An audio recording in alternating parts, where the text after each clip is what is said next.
Hello everyone, this is Reverend Dr. Roger Paul, and tonight we are going to study paper 157 at Caesarea-Philippi.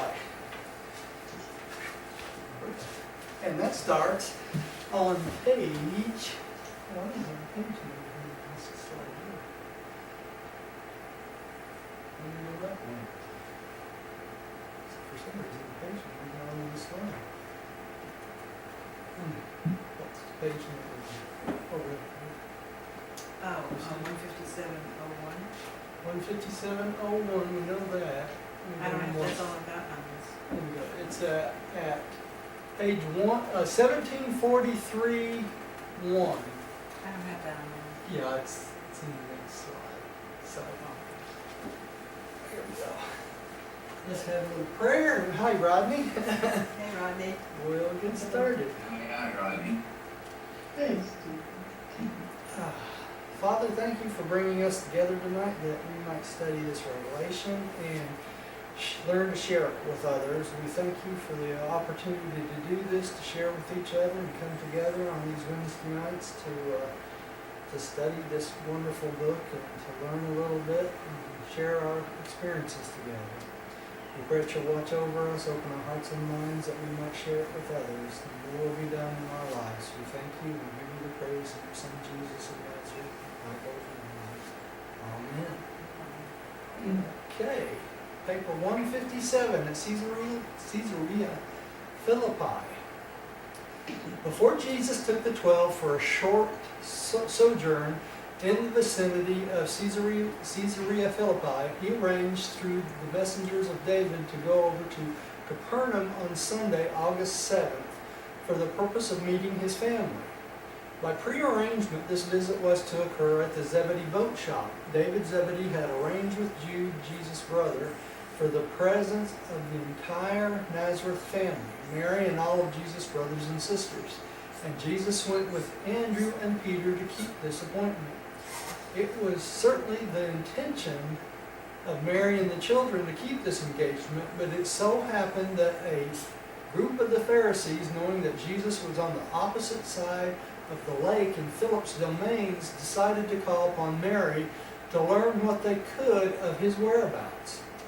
The arrival of these Jerusalem emissaries greatly perturbed Mary, and noting the tension and nervousness of the entire family, they concluded that Jesus must have been expected to pay them a visit. Accordingly, reinforcements waited patiently for Jesus' arrival. And this, of course, effectively prevented any of the family from attempting to keep their appointment with Jesus.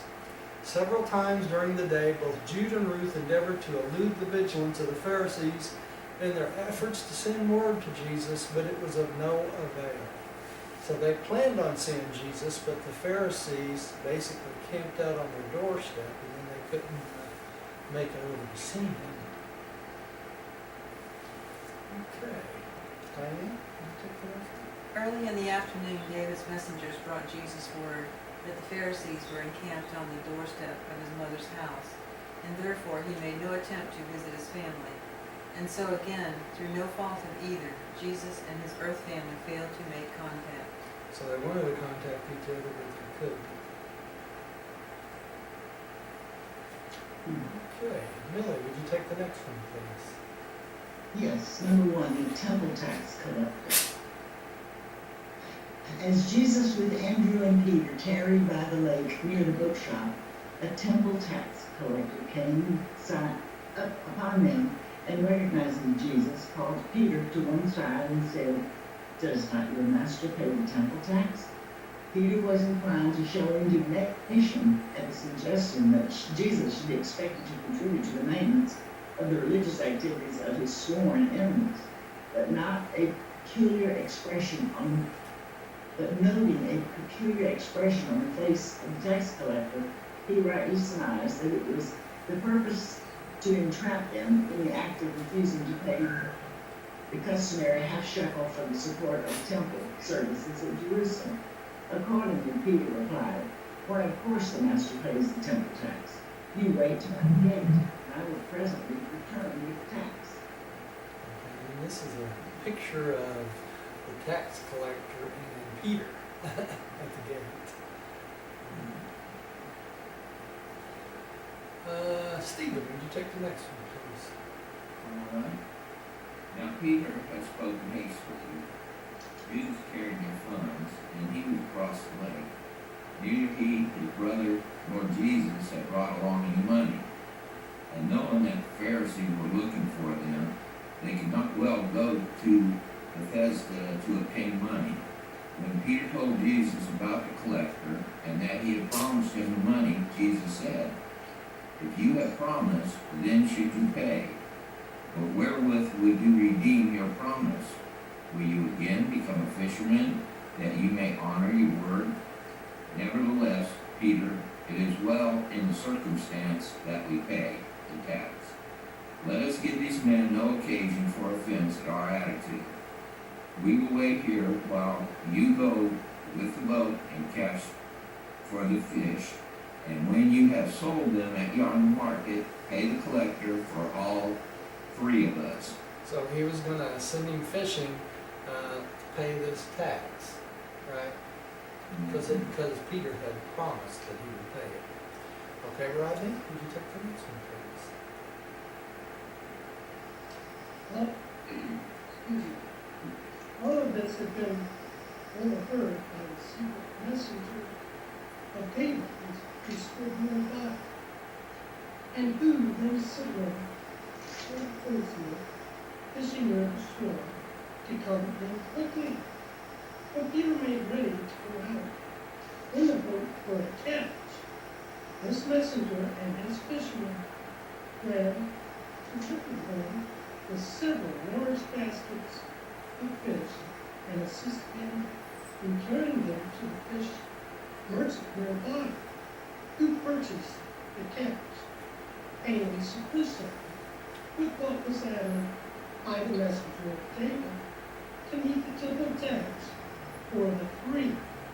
The collector accepted the tax, foregoing the penalty for tardy payment, because they had been for some time absent from Galilee. Tardy payment, so he's going to charge them more than the regular shekel, or half shekel, because it was late, right? All right, and let's go on. It said, "It is not strange that you have a record of Peter catching a fish with a shekel in its mouth. In those days, there were current many stories about finding treasures in the mouths of fishes. Such tales of near miracles were commonplace. So as Peter left them to go toward the boat, Jesus remarked half humorously, 'Strange that the sons of the king must pay tribute. Usually it's the stranger who is taxed for the upkeep of the court. But it behooves us to afford no stumbling block for the authorities. Go hence, maybe you'll catch the fish with a shekel in its mouth.' He was joking with them. Jesus having thus spoken, and Peter so soon appearing with the tax, it is not surprising that the episode became later expanded into a miracle as recorded by the writer of Matthew's Gospel." Okay, and I wanted to show y'all something. I put this slide in the wrong place. This is what the shekel looks like. This is the silver shekel from Rome. So you might like to see what it looks like. How much might it be worth? This I would assume it's like a penny, Millie. That's what they allude to. It's like less than a penny. So it's not very much anyway. So oops, let me go back here. It's an attractive coin.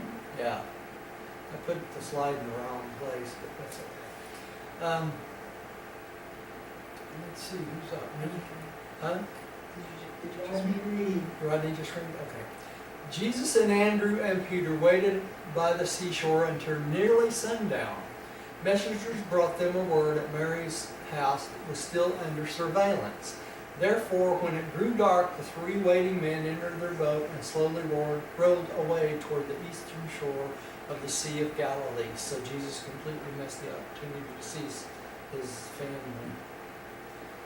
Okay, did you take the notes? Two at Bethsaida, Julius. On Monday, August 8th, while Jesus and two, the 12 apostles, two of the 12 apostles, were encamped in Magdalene Park near Bethsaida, Julius. More than 100 believers, the evangelists, the women's corps, and other interested in the establishment of the kingdom, came over from Capernaum for a conference. And many of the Pharisees, learning that Jesus was here, came also. By this time, some of the Sadducees were united with the Pharisees in their effort to entrap Jesus. Before going into the closed conference with the believers, Jesus held a public meeting at which the Pharisees were present, and they heckled the master and otherwise sought to disturb the assembly. Said the leader of the disturbers, "Teacher, we would like you to give us a sign of your authority to teach, and then when the same shall come to pass, all men will know that you have been sent by God." And Jesus answered them, "When it is evening, you say it will be fair weather, for the heaven is red. Yeah, In the morning it will be," I agree with you. yeah, I can't. Foul weather, for the heaven is red and lowering.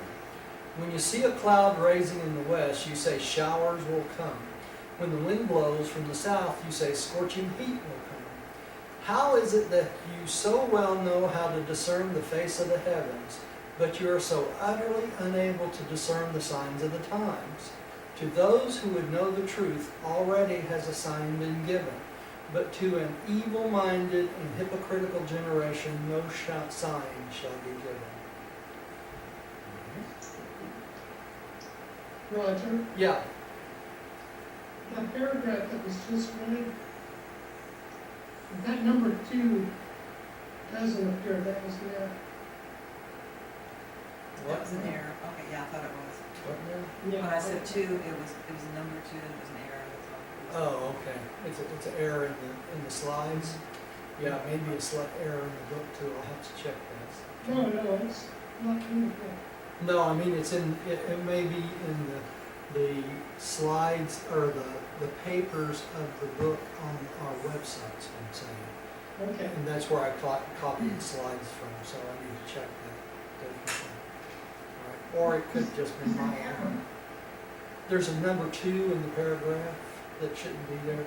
Instead of saying of, it should say to. Instead of should it say to, it should say of.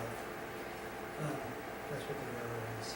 No, it reads, and the 12 apostles. And 12 apostles. And the 12, yeah, so it's just an extra character then.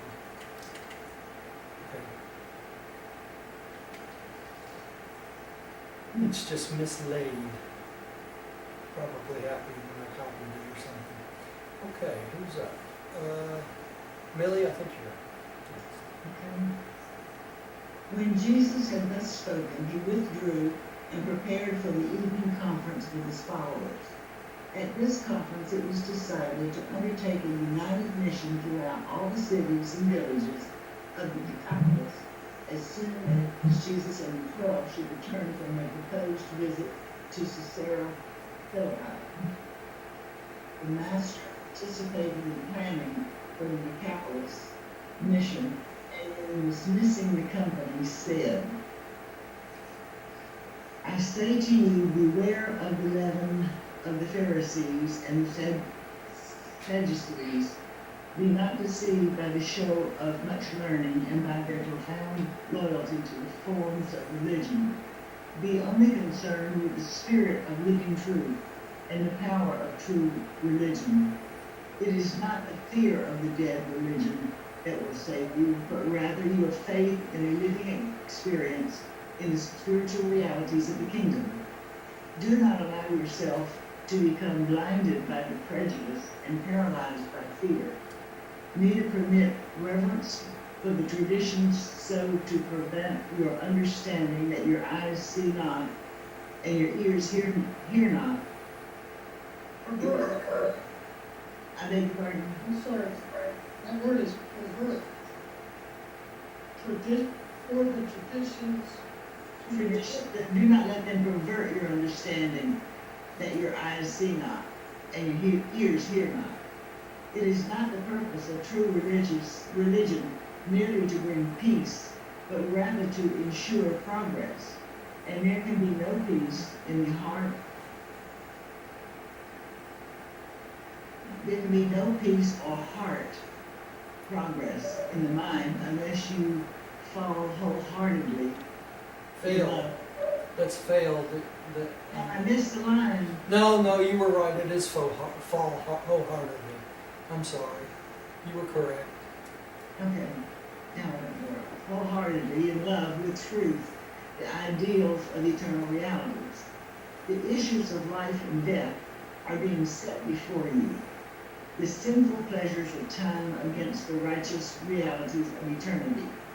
Even now, you should begin to find deliverance from the bondage of fear and doubt as you enter upon the living of the new life of faith and hope. And when the feelings of service for your fellow men arise within your soul, do not stifle them. When the emotions of love for your neighbor well up within your heart, give expression to such urges of affection in intelligent ministry to the real needs of your fellows. You remember last week when we were discussing the fact that the spiritual life is really the only true life? Remember when I said, I believe I said it last week, that your religious life or your spiritual or enlightened life is really the only real life. All other life is which is just secular in nature, is not real. There is no such thing as a secular life. There's only the spiritual life. And when we realize that, we start to act in our regular life that the only life that's important to us is the spiritually enlightened life, and that spiritually enlightened life leads to the affection of man or the affection of your fellows. And that's why it comes down to the fatherhood of God and the brotherhood of man.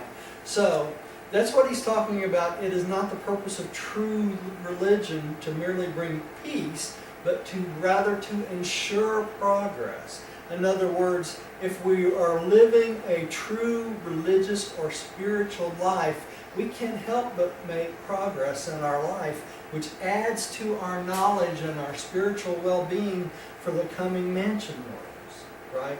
It brings peace to our soul because it helps build our souls, right, for those mansion worlds. And that's very important that we understand that, right?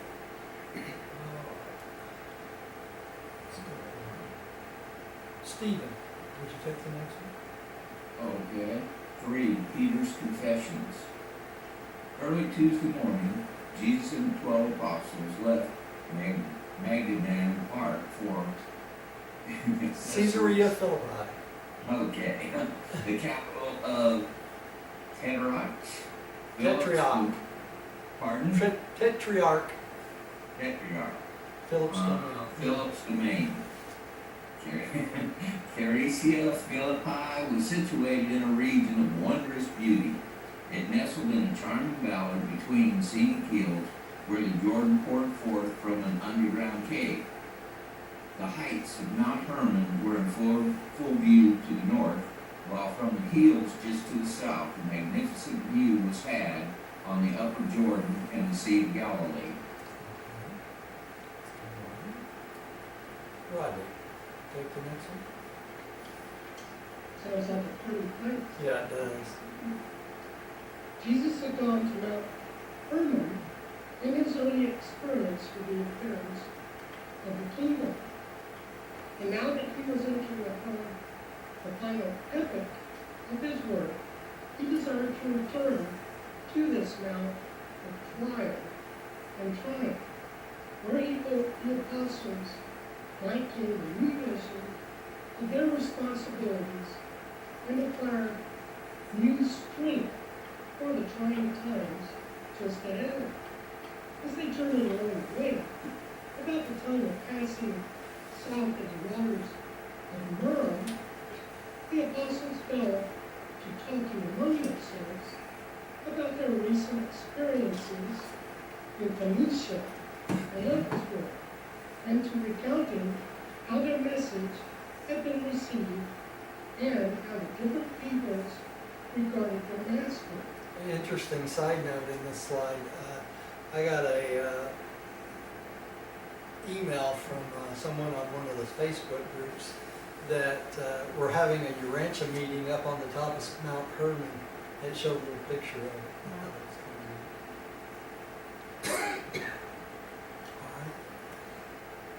As they paused for lunch, Jesus suddenly confronted the 12 with the first question he had ever addressed to them concerning himself.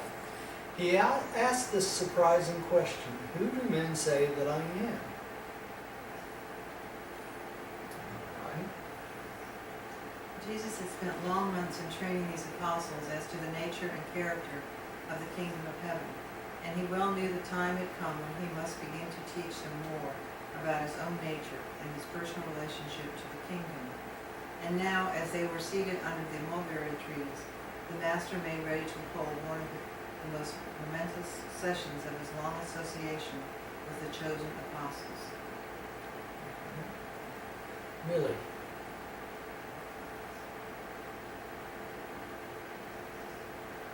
Well, I wish they'd tell us what he told them. More than half the apostles participated in answering Jesus' question.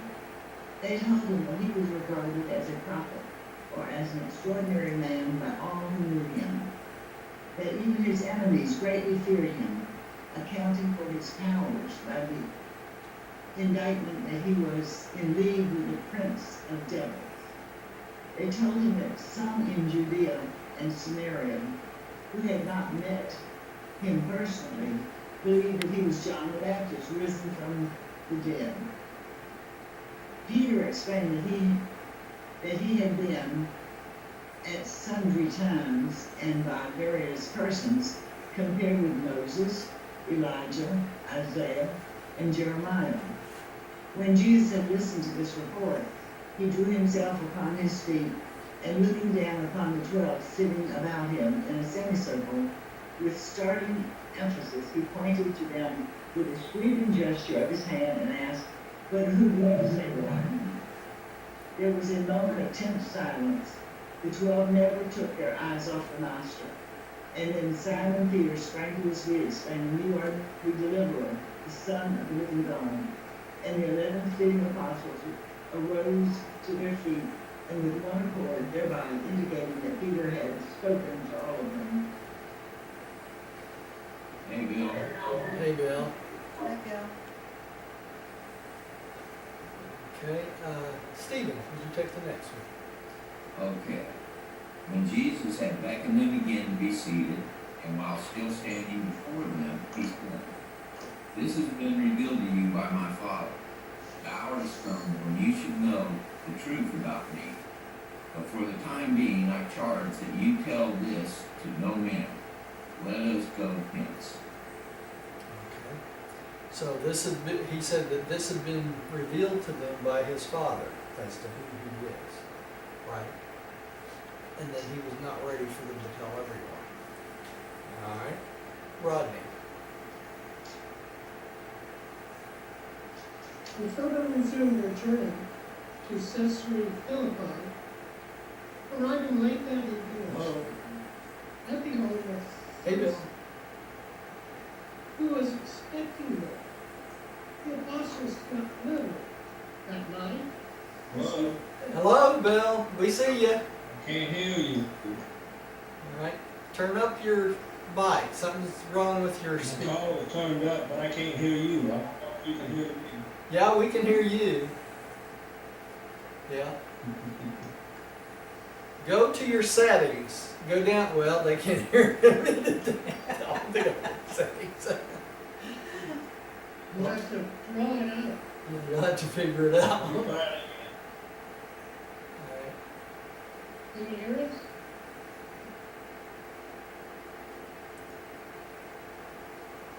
Go ahead and finish the paragraph, Rodney. The apostles slept little that night. They seemed to sense that drink event in their lives, and then the work of the kingdom had transpired. Okay, and that was that they had accepted the fact that he was the Son of God, right? Let's see if we can get Bill to chime in here. Bill, can you hear us yet? His name just came up, so. You get your sound yet? Yeah, I think I finally got it. All right, okay. Can you see? Hello, y'all. Hi. Hey, Bill. Do you see the slide on your screen? Yeah, talk about the kingdom. Yeah, go ahead and read that slide. Thank you. Sure. Yeah, I will. 4, talk about the kingdom. Since the occasions of Jesus' baptism by John and the turning of the water into wine at Cana, the apostles had at various times virtually accepted him as the Messiah. For short periods, some of them had truly believed that he was the expected deliverer. But hardly would such hopes spring up in their hearts, then the Master would dash them to pieces by some crushing word or disappointing deed. They had long been in a state of turmoil due to conflict between the concepts of the expected Messiah, which they held in their minds, and the experience of the extraordinary association with this extraordinary man, which they held in their hearts. So they had been expecting a certain type of Messiah, and Jesus did not fill that bill, did he? He was a Right. totally different type of Messiah than they were expecting, right? So, according to the Jewish custom, Jesus was not the expected Messiah that they were looking for, but he was the Son of God. He was the coming of the Son of God, and that is really what the Messiah should have been. So it was just a misinterpretation of the scripture, previous scriptures, and the misinterpretation of those who wrote those scriptures of what the Messiah should have been, right? Okay. All right. Well, they wanted somebody to take over, run off the Romans, and take over and set up their kingdom. And Jesus was not that type of person. That's right. They wanted a political rule, and Jesus was not the person to do that, right? Yeah. All right. It was, Walter, yeah. the prophecies of the Messiah through the Hebrews, didn't that originate from Melchizedek? No, yeah. Yes and no, Rodney. Yes, because Melchizedek taught of the coming Son of God. That's one of the main things he actually taught when he got here, was the fatherhood of God and the coming of this Son, because they knew he was coming, right? But they were looking for a Messiah that was a political ruler that would sit on David's throne, and Jesus obviously was not that, right? Yeah, they were confused in the message. They were confused they were confused all the way back to Melchizedek's message, actually, right? Yeah. So, it's really, when we look back through the history, the incarnation of Melchizedek was probably one of the most important things that happened, because from the teachings of Melchizedek came whom? Abraham, and then later on Moses, right? Mm-hmm. And Moses was so dynamic, he literally set the Hebrew nation on its wheels starting, really. It was because of Moses. So, and it was the teachings of Melchizedek which the staff of the Pharaoh, or his relatives who were staffs of the Pharaoh, taught Moses as a young boy, right? So that's where he learned the teachings of Melchizedek, was from his family, really. So. But, Melchizedek was also the king of Salem. Right. And so that sort of set something in their mind that he was going to be a king. Yeah, And Moses, we had very strong leaders. You had Abraham. yeah. He was a strong leader. He was a military leader and wanted to take over everything. Well, the reason Melchizedek had to try to rein him in some. he did, but the reason that Melchizedek was considered the king of Salem was because of Abraham. Abraham had conquered everybody around him, right? So it was really Abraham that declared Melchizedek king because of the enormous spiritual nature of Melchizedek. I mean, he was overwhelmed by this prophet that came from nowhere, and impressive. And even though Abraham wanted to conquer the world, he still set he set Melchizedek even above himself, right? So that's really how he became king. Now, what happened to Jesus? The people tried to do the same thing with Jesus. They tried to make him a king, right? And he just would not allow them to do that, right? Because that was not his mission, right? Right. Okay, let's go on. Who's up? Me? Okay. It was late forenoon on this Wednesday when the apostles assembled in Celsus' garden for the noontime meal. During much of the night, and since they had arisen that morning, Simon Peter and Simon Zelotes had been earnestly laboring with their brethren to bring them all to the point of the wholehearted acceptance of the Master, not merely as the Messiah, but also as the divine Son of the living God. That is even more important, right? The two Simons were well nigh agreed in the estimate of Jesus, and they labored diligently to bring their brethren around to the full acceptance of their views. While Andrew continued as the Director General of the Apostolic Corps, his brother Simon Peter was becoming increasingly and by common consent the spokesman of the 12, for the 12. Right. Alright. And there is a picture of Jesus talking to Peter, affirming that he was the Son of God. Alright. They were all seated in the garden at just about noon when the Master appeared. They wore expressions of dignified solemnity, and all arose to their feet as he approached them.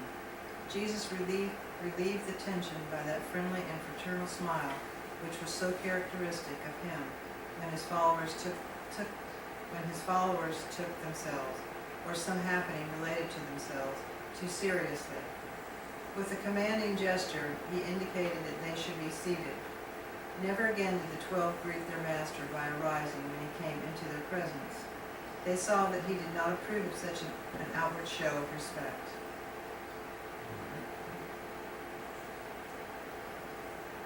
Millie, would you take the next one? After they had partaken of their meal and were engaged in discussing the forthcoming tour of Decapolis, Jesus suddenly looked up into their faces and said, "Now that a full day has passed since you assented to Simon Peter's declaration regarding the identity of the Son of Man, I would ask if you still hold to your decision." On hearing this, the 12 stood upon their feet, and Simon Peter, stepping a few paces forward toward Jesus, said, "Yes, Master, we do. We believe that you are the Son of the living God." And Peter sat down with his brethren. And that declaration by Simon is probably the decision that helped the early church in the confusion of Jesus being the infinite Son, right? Right. The eternal Son, right? Because they believed he was the Son of God, being the only Son of God, right? And that's why that came about. And that's the reason why he also said, it's recorded in the Bible that he went up and sat at the right hand of God the Father. Yeah, Correct. When you sit at the right hand, well, you know, in that and, the Son of God, that declaration, that sort of throws everything together and makes him the eternal Son. Right. We It's, know that he wasn't. right, fits hand in hand though, right? Yeah, in their beliefs. And he didn't correct them in it, because there was no way for them to understand it, right? Right. Okay. All right. Stephen, would you take the next one, please? All right. Jesus, still standing, then said to the 12, "You are my chosen ambassadors, but I know that in the circumstances you cannot entertain the belief as a result of mere human knowledge. There is a revelation of the Spirit of my Father to your inmost souls. And when, therefore, you make this confession by the insight of the Spirit of my Father, which dwells within you, I am led to declare that upon this foundation will I build the brotherhood of the kingdom of heaven. Upon this rock of spiritual reality will I build the living temple of spiritual fellowship in the eternal realities of my Father's kingdom. All the forces of evil and the host of sin shall not prevail against this human fraternity of the divine Spirit. And while my Father's Spirit shall ever be the divine guide and mentor of all who enter the bonds of this Spirit fellowship, to you and your successors I now deliver the keys of the outward kingdom, the authority over things temporal, the social and economic features of this association of men and women as fellows of the kingdom. And again he charged them, for the time being, that they should tell no man that he was the Son of God." Okay, I want to point something out very important here, okay? Did Jesus say, "Upon this rock I will build my church"? No. That's recorded in the Bible that way. It's quoted in the Bible that way. But listen to what he says. Right. "Upon this foundation I will build the brotherhood of the kingdom of heaven." The rock, this rock of spiritual reality, right? The living temple of the fellowship and the eternal realities of the Father's kingdom. So what he's saying is, these men, and Peter being the head of these men, I will build the kingdom of heaven on the spiritually enlightened brotherhood of man, not the church. It's very important you understand that. He didn't say he was building the church. He said he was building the kingdom of heaven, or the spiritual brotherhood of the kingdom. Do y'all see that? Mm-hmm. And then he goes on to say the forces of evil and hosts of sin shall not prevail against the human fraternity of the divine Spirit, not the church, right? And he goes on, I now deliver the outward kingdom, the authority over things temporal and social and economic features of this association of men and women as the fellows of the kingdom. In other words, he was giving them the keys to the spiritual fellowship of the kingdom of heaven. It says nothing whatsoever about any particular church, right? It's the spiritual fellowship he's talking about here. Is this important for us to realize what he says here? I believe so. Wasn't it in these papers where we came across the fact that the word church came from the Greek? It was mistranslated. It was It's not a building. That's right. It's an assembly. It's an assembly of people. Assembly of anything. Yeah, that's right. That's right. And that's maybe how the concept of church got this replacement. And I think it's sad because of the importance of the spiritual fellowship he's talking about here, right? Mm-hmm. It's very important. All right. So I just wanted to point that out in this paragraph before we go on. All right. Let's see who's next. Stephen, did you just read, or is it your turn? Yeah. It's Rodney. Okay, Rodney, would you take the next one? Jesus was beginning to have faith in the loyalty and integrity of his apostles. The Master conceived that a faith which could stand what his chosen representatives had recently passed through would undoubtedly endure the fiery trials which were just ahead and emerge from the apparent wreckage of all their hopes into the new life of a new dispensation, thereby be able to go forth to enlighten the world sitting in darkness. On this day, the Master began to believe in the faith of his apostles. Say amen. And we know who that one was, don't we? Mm-hmm. Who betrayed him. All right. Bill, would you take the next one? Yeah, before I begin, in that previous paragraph, you just said that talking about the darkness, Uh-huh. and that darkness is still here today. And John 3:19 says, the light came into and the darkness would not understand it. Yeah. And that's because the ways of men are evil. Yeah. They still want to lord it over people and keep people in relative darkness. It's a control issue, isn't it, Bill? That's right. Yeah. That's So, right. Keep okay. them in the dark. Pardon me? Keep them in the dark. That's right. Yeah, that's it. That's it. But they also loved the dark. So they were more than willing to be there was the problem. That's right. Exactly.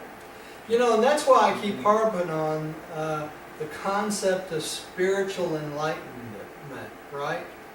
That's the thing about this book that is different than any other teachings out there, is the fact that we can become spiritually enlightened and led by our thought adjuster, led by our father fragment, right? And there is no authoritarian figure that can tell us otherwise, right? Mhm. All right. Okay. And ever since that day, this same Jesus has been building that living temple upon that same eternal foundation of his divine sonship. And those who thereby become self-conscious sons of God are the human stones which constitute this living temple of sonship, erecting to the glory and honor of the wisdom and love of the eternal Father of spirits. So each one of us is a block in the temple of sonship. You see that? You know, we become the temple of God.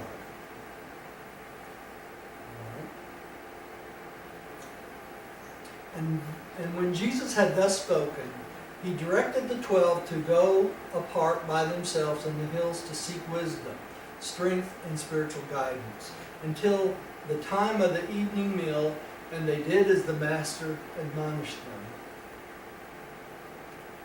them. You notice that the Master always sent his men apart to pray or contemplate these great apparitions or decisions that's thrust upon them so they can digest it, right? Mm-hmm. Diane. 5. The new concept. The new and vital feature of Peter's confession was the clear-cut recognition that Jesus was the Son of Man, of his unquestioned Son of divinity. God. Oh, excuse me. Was the Son of God, of his unquestioned divinity. Ever since his baptism and the wedding at Cana, these apostles had variously regarded him as a Messiah, but it was not a part of the Jewish concept of the national deliverer that he should be divine. The Jews had not taught that the Messiah would spring from divinity. He was to be the anointed one, but hardly had they contemplated him as being the Son of God. In the second confession, more emphasis was placed upon the combined nature, the supernal fact that he was the Son of Man and the Son of God. And it was upon this great truth of the union of the human nature with the divine nature that Jesus declared he would build the kingdom of heaven. So he's the bridge from the divinity to the humanity, right? The Son of Man and the Son of God. And Jesus becomes the bridge. And this is part of the importance of the cross. When you speak of Jesus as a Savior, it's not that he saved anyone from their sins, right? He saved everyone from their own annihilation, embracing evil. He was the Savior in the fact that he bridged the human with the divine, right? Jesus became that divinity bridge to the afterlife for us. And it's because of Jesus' Savior part that makes it possible for us to understand and go on to the mansion worlds for the ascension plan. He taught us about our own destiny, right? And that's the meaning of the cross, right? Important to understand. Mm-hmm. All right, Millie.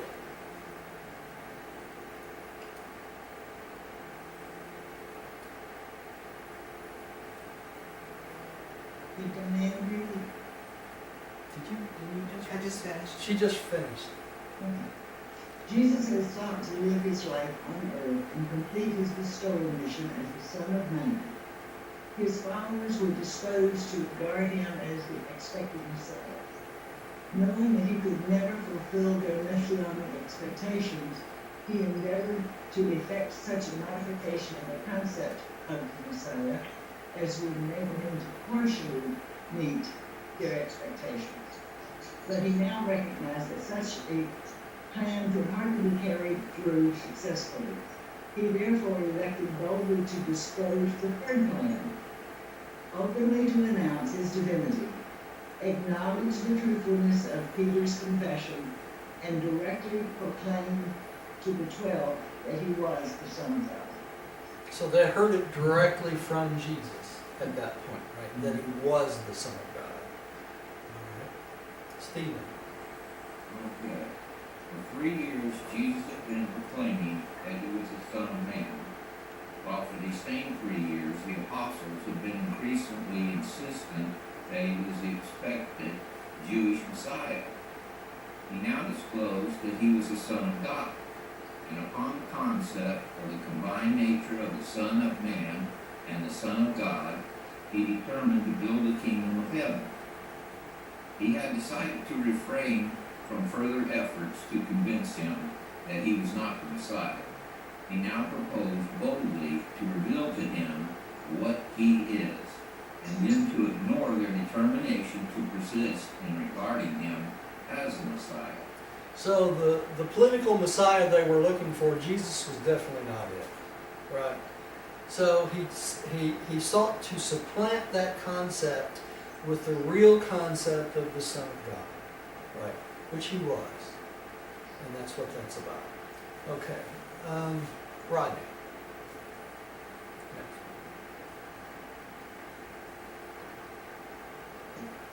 6. Step remember. Jesus and the apostles remained another day at the home of Celsus, waiting for messengers to arrive from David Zebedee with phones. Following the glance of the popularity of Jesus with the masses, there occurred a great falling off in revenue. When they reached Caesarea-Philippi, the treasury was empty. Matthew was loath to leave Jesus and his brethren at such a time, and he had no ready funds of his own to hand over to Judas, as he had so many times done in the past. However, David Zebedee had foreseen this probable diminution diminution Yeah. of revenue, and had accordingly instructed his messengers that, as they made their way through Judea, Samaria, Galilee, that they should act as collectors of money to be forwarded to the exiled apostles and their master. And so, by evening of this day, these messengers arrived from Caesarea, bringing funds sufficient to sustain the apostles until their return to embark upon the Decapolis tour. Matthew expected to have money from the sale of his last piece of property in Capernaum. By that time, having arranged that these funds should be anonymously turned over to Judas. All right, so two things in this paragraph I want to mention. First is the foresight of David Zebedee, and the messenger service. How Jesus and the apostles could have made it without David Zebedee, I don't know, because he did so much. He stuck with Jesus all the way through his trial, taking care of his family. I mean, just so many things David Zebedee did. And David Zebedee was not an apostle, right? So that's Right. what that is even more interesting. The other thing is the fact that Matthew literally gave everything he owned over to the apostles piece by piece so that they could continue their work and support them. That's just amazing. And one other thing I want to mention, you notice the very first paragraph, there's a guy named Celsius. I wonder if he knew what temperature it was. I had to throw that in. I couldn't help myself. We gotta have a little liberty. Okay. Bill, would you take the next one? Okay. Neither Peter nor the other apostle had a very adequate conception of Jesus' divinity. They little realized that this was the beginning of a new epoch in the Master's career on earth, a time when the teacher, healer, was becoming the newly conceived Messiah, the Son of God. From this time on, a new note appeared in the Master's message. Henceforth, his one ideal of living was the revelation of the Father, while his one idea in teaching was to present to his universe the personification of that supreme wisdom which can only be comprehended by living it. He came that we all might have life and have it more abundantly. Let's talk about that last sentence for just a second.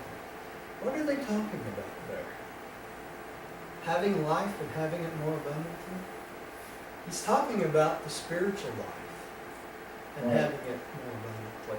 He's not talking about having material things. He's not talking about having the things that make us go ooh and ah and all that thing. He's talking about the spiritual gifts that we receive and the blessings of the spiritual life from interacting with one another. The love, right? And the fruits of the Spirit. And that's what he's talking about, having life and having it more abundantly. So it's an important concept. Jesus now entered upon the fourth and last stage of his human life in the flesh. The first stage was that of his childhood, the years when he was only dimly conscious of his origin, nature, and destiny as a human being. The second stage was his increasingly self-conscious years of youth and advanced manhood, during which he became more clearly to comprehend his divine nature and human mission.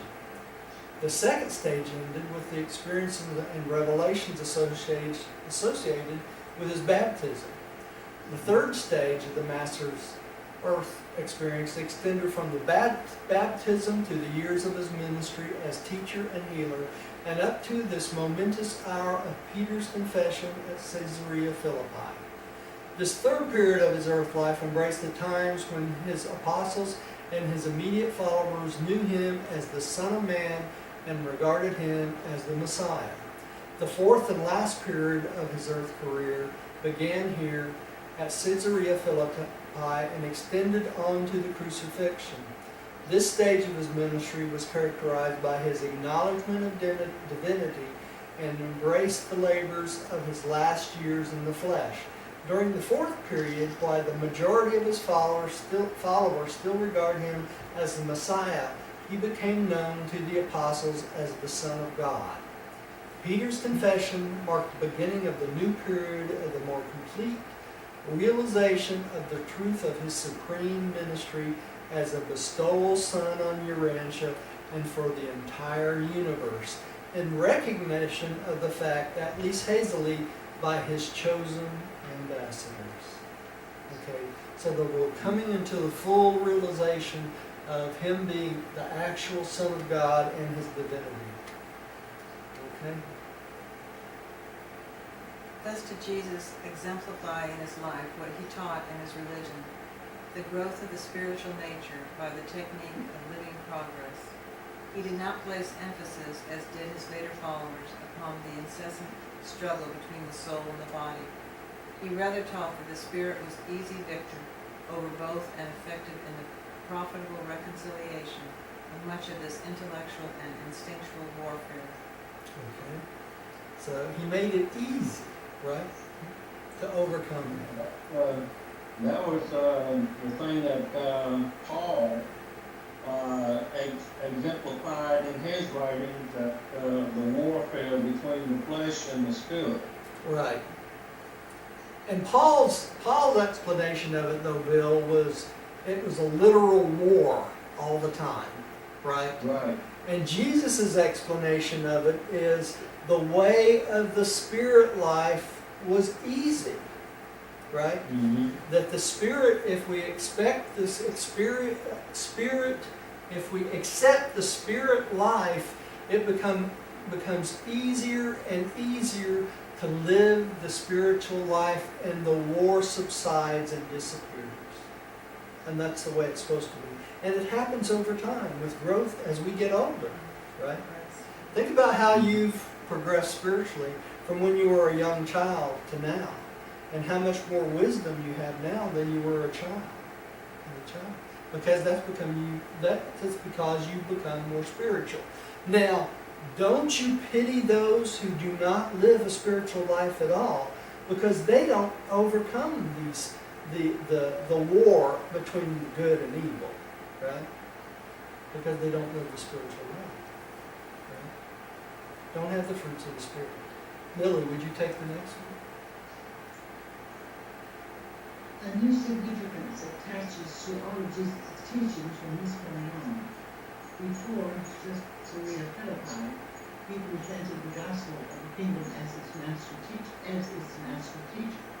After Caesarea-Philippi, he appeared not merely as a teacher, but as a divine representative of the eternal Father. He was the center and circumference of the spiritual kingdom, and it was required that he do all this as a human being, Son of Man. So he went through this experience just like we did, right? Mm-hmm. All right, Stephen. Okay. Jesus had sincerely endeavored to lead his followers into the spiritual kingdom as a teacher, then as a teacher-healer, but they would not have it so. He well knew that his earth mission could not possibly fulfill the messianic expectation of the Jewish people. The olden prophets had portrayed a Messiah which he could never be. He sought to establish the Father's kingdom as the Son of Man, but his followers would not go forward in the adventure. Jesus, seeing this, then elected to meet his believers partway, and in so doing prepared openly to assume the role of the bestowal Son of God. Which he was, right? Mm-hmm. Rodney. Accordingly, the apostles heard much that was new as Jesus talked to them this day in the garden. And some of these pronouncements sounded strange, even to them. Among other startling announcements, they listened to such as the following. Bill, would you take the next one, please? Okay? From this time on, if any man would have fellowship with us, let him assume the obligation of sonship and follow me.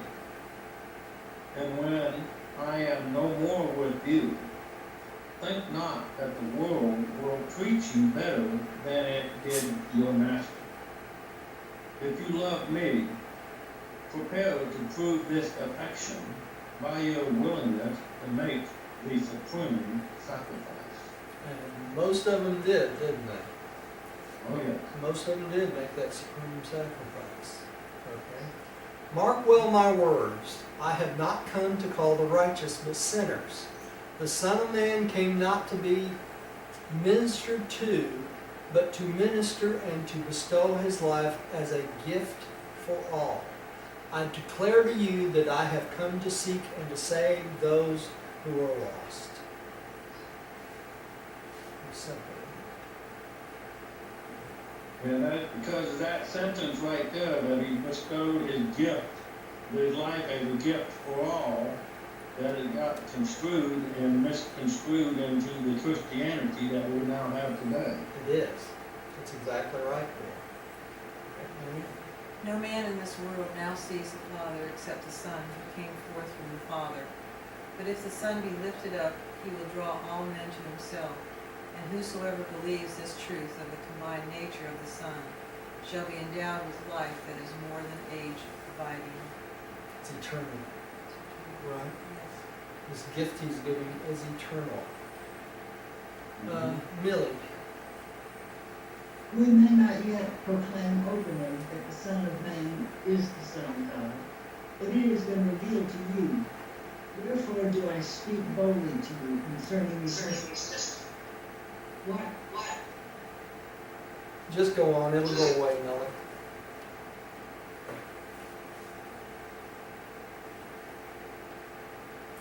Go on, Millie. Wherefore do I speak boldly to you concerning these mysteries, though I stand before you in his physical presence? I came forth from the God the Father.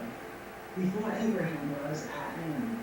I did come forth from the Father into this world, and you have known me. And I declare to you that I must presently leave this world and return to the work of my Father. So he plainly tells him that he came to earth from the Father, and that's where he's going back when he's done with his mission here. Right? Mm-hmm. Stephen. Okay. And now can your faith comprehend the truth of these declarations in the face of my warning you that the Son of Man will not meet the expectations of your fathers as they conceive the Messiah? My kingdom is not of this world. Can you believe the truth about me in the face of the fact that though the foxes have holes and the birds of heaven have nests, I have not where to lay my head? And that's the truth. Especially in his later life. Okay, Rodney, would you take the next one, please? Nevertheless, I tell you that the Father and I are one. He who has seen me has seen the Father. My Father is working with me in all these things, and he will never leave me alone in my mission, even as I will never forsake you when you presently go forth to proclaim this gospel throughout the world. And that's because he left us what? The Spirit of truth, correct? Yeah. All right. Bill. And now have I brought you apart with me, and by yourselves for a little while, that you may comprehend the glory and grasp the grandeur of the life to which I have called you. the faith adventure of the establishment of my Father's kingdom in the hearts of mankind, the building of my fellowship of living association with the souls of all who believe this gospel. So he brought them together to understand and enjoy this, right? Mm-hmm. The apostles listened to these bold and startling statements in silence. They were stunned. And they dispersed in small groups to discuss and ponder the Master's words. They had confessed that he was the Son of God, but they could not grasp the full meaning of what they had been led to do. Can you imagine someone coming down and saying, I'm the Son of God, and you've been called to represent me and the Father in what you're about to do? And it could cost you your life. Right? Yeah, they still thought that the Lord was flat. Yeah, that's They were right. pretty simple there. They were very simple-minded. All right. Who's next? Me. Oh, We just read that, yeah. 7. Andrew's conference. That evening Andrew took it upon himself to hold a personal and searching conference with each of his brethren. And he had profitable and heartening talks with all of his associates except Judas Iscariot. Andrew had never enjoyed such intimate personal association with Judas as with the other apostles, and therefore had not thought of it of serious account that Judas never had freely and confidentially related himself to the head of the apostolic corps. But Andrew was now so worried by Judas's attitude that later on that night, after all the apostles were fast asleep, he sought out Jesus and presented his cause for anxiety to the Master. Said Jesus, "It is not amiss, Andrew, that you have come to me with this matter, but there is nothing more that we can do. Only go on placing the utmost confidence in this apostle, and say nothing to his brethren concerning this talk with me." So they already knew the problems in Judas's heart, right? Mm-hmm. And there's really nothing they could do except wait for Judas's decisions. Miller, would you take the next one? And that was all that Andrew could elicit from Jesus. Always had there been some strangeness between this Judean and his Galilean brethren. Judas had been shocked by the death of John the Baptist, severely hurt by the Master's rebukes on several occasions, disappointed when Jesus refused to be made king, humiliated when he fled from the Pharisees, chagrined when he refused to accept the challenge of the Pharisees for a sign. He was bewildered by the refusal of his Master to resort to manifestations of power. And now, more recently, he was depressed and sometimes dejected by the empty treasury, and Judas missed the stimulus of the multitudes. So he had lots of things going on. Stephen, would you take the next one, please? Okay. Each of the other apostles was, in some varying measures, likewise affected by these self-same trials and tribulations. But they loved Jesus.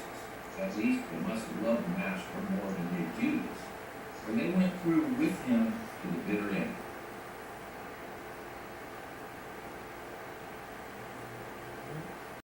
Rodney, would you take the next one, please? Being from Judea, Judas took personal offense at Jesus' recent warning to the apostles to, quote, beware the leaven of the Pharisees. He was disposed to regard this statement as a veiled reference to himself. But the great mistake of Judas was, time and again, when Jesus would send his apostles off by themselves to pray, Judas, instead of engaging in sincere communion with the spiritual forces of the universe, indulged in thoughts of human fear, while he persisted in the entertainment of subtle doubts about the mission of Jesus, as well as giving in his unfortunate tendency to harbor feelings of importance. All right, Bill, would you take the last one, please? Okay. And now, Jesus would take his apostles along with him to Mount Hermon, where he had appointed to inaugurate his fourth phase of earth ministry as the Son of God. Some of them were present at his baptism in the Jordan and had witnessed the beginning of his career as the Son of Man. And he desired that some of them should also be present to hear his authority for the assumption of the new and public role of the Son of God. Accordingly, on the morning of Friday, August 12th, Jesus said to the 12, "Lay in provisions and prepare yourselves for a journey to yonder mountain, where the Spirit bids me go to be endowed for the finish of my work on earth. And I will take my brethren along, that they may also be strengthened for the trying times of going with me through this experience." We're going to talk about that next time on the Mount of Transfiguration, paper 158. And we'll go through that next week. No, we won't go through that next week. Next week's Halloween. So I'm not going to have a meeting on Halloween night. We'll have too many interruptions with little ones coming to the door. So we will be taking off next week, and we'll meet the week after that. Wednesday after. So let's have a little prayer, and we'll close for the night. Bill, would you like to close us for the night in prayer? Okay, thank you.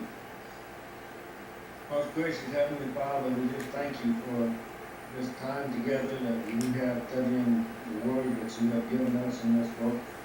And Heavenly Father, we just ask and pray that you guide us to the knowledge that you wish for us to receive from this, your latest revelation. And Heavenly Father, we just thank you for this. Thank you so much, Heavenly Father. I just can't thank you enough. And we just love you and give you all praise and glory and honor. And guide us what you wish to guide us and each to have. And Heavenly Father, we just ask and pray that you be with all of the world's population as it's going through the tribulation that is going through now. And Heavenly Father, we just ask that you strengthen us as we need to be strengthened, guide us as we need to be guided, and Heavenly Father, we just thank you so very much for who you are and what you are to us, and the things that you have in store for us. And we just thank you for Roger and his teaching, and all of the association with our friends. And we just thank you and give you all praise, glory, and honor. And we pray these things in Jesus' name. Amen. Amen. And thank you at home for joining us. Stop the video and have a couple words. Thank you at home for coming and seeing us. Please come back and see us again.